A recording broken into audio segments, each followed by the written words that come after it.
have to start clear the roads and, you know what I say, try to get the people in power. Now, me not think it's feasible to take them out and carry them go so far, but listen what I say, carry them go to Kingston, because if it was me and I was in that situation, I would not want to leave my property or whatever it is that I have that was left from the storm. Me don't want to do it, to see when we can get back together.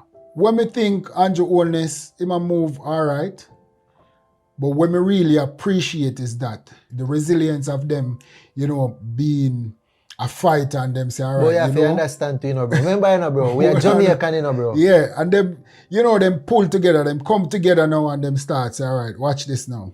This, we don't have to wait for the government. Because honestly, I see some videos where the people them of the community start, you know, pull off things off of the light. And watch this now. There's no light now in them. And watch this now. You see me? But you see like how you look on it that way there?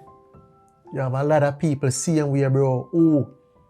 Them now see how people are come together and are try to make things work. Them now see that. Yeah, but so them for them cry every that. day upon the internet is the government now, the government now, the government now. Can't watch that.